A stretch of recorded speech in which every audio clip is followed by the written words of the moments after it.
Hello, and welcome back to yet another episode of Why You Should Watch.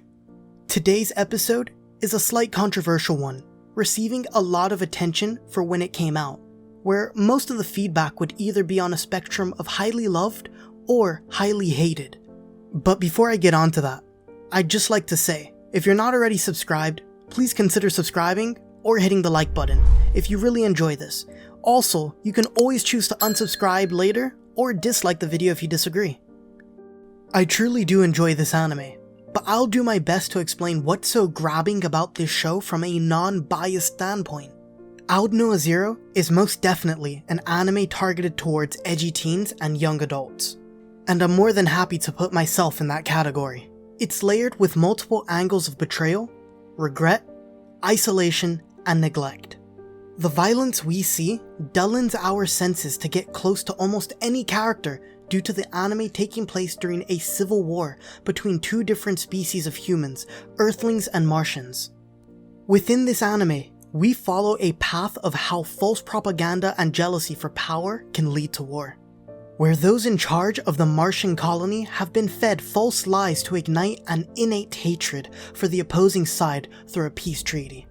A young princess of the Martian colony is submitted into power and to direct the war, but when she denies this hasty approach, mutiny is at play. Aldnoah Zero follows the strained relationship between humans, commonly referred to as Terrans, and Martians from Mars.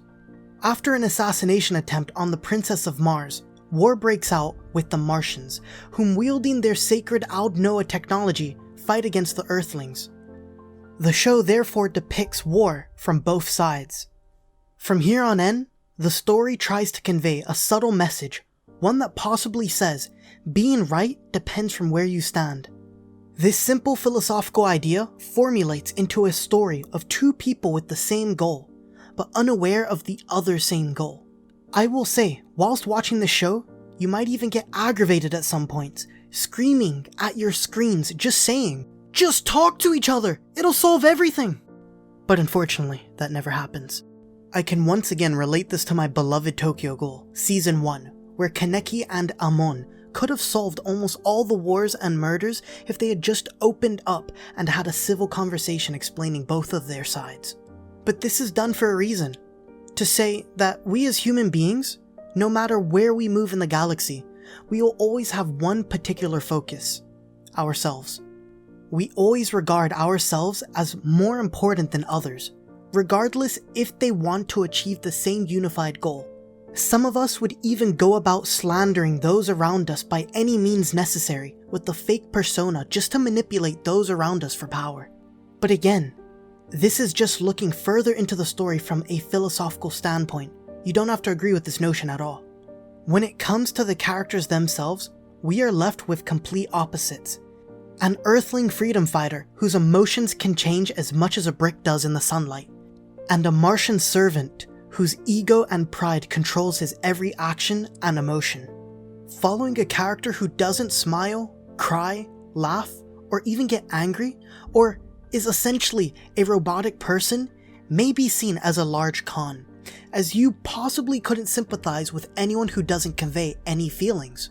However, the intended response was not that everyone has to display their emotions externally, when they could also be dying internally. Aldnoah Zero is composed of 2 seasons, and it's been almost 5 years since its last run, so it's more than likely we will not be getting a Season 3 despite the ambiguous open ending we did receive. But a show that can make you upset over not having a 3rd season can prove that we truly did enjoy it. And I will add, this is technically a mecha anime, but I wouldn't personally classify this as a mecha anime to those around me, but instead a drama for the amount of dialogue and story progression that happens over conversations, as well as the espionage and plotting.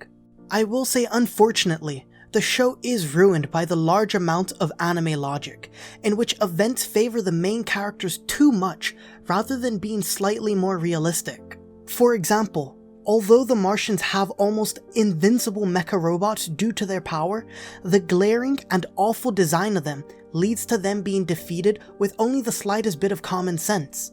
This is a consistent problem in almost every episode. None of the fights contain any suspense due to the high amounts of predictability, but I was never interested in the story for its fights, and I hope you don't too. If you can get past a large amount of anime logic scenes that will make you question how it was even possible, then I'm pretty sure you'd enjoy this.